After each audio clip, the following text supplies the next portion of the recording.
Isang van ang bumangga sa barrier ng flyover sa Baguio City. Patay ang pasahero nito matapos mahulog. Nasa frontline ng balitang yan si Gerard de la Peña. Sa kuha ng CCTV, mabilis ang takbo ng puting van na yan habang binabagtas ang flyover sa BGH compound sa Baguio City. Maya-maya pa, may kung anong mga nahulog mula sa flyover. Nang siya sa atin, windshield at isang lalaki pala yan. Bumangga kasi ang van sa barrier ng flyover. Nahulog na sa may garden sa baba ng flyover. He incurred mga injuries, mga fractures that lead to his death. Dead on the spot ang 33 taong gulang na lalaking tumilapon sa flyover. Siya ang nakaupo sa tabi ng driver's seat habang nagpatuloy naman sa pagpapatakbo ng van ang driver.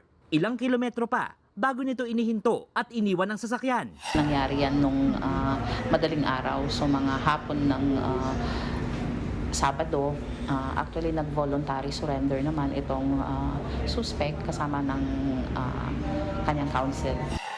Base sa investigasyon, galing sa inuman ng dalawa at pauwi na nang mangyari ang aksidente. Maharap ang driver sa reklamong reckless imprudence resulting in homicide. Nagbabalita mula sa frontline, Gerard de la Peña, News 5. Mga kapatid, Julius Babaw po. Iba na ang may alam at may pakialam sa panahon ngayon. Para sa frontline ng mga balita, mag-follow at mag-subscribe sa social media pages ng News 5.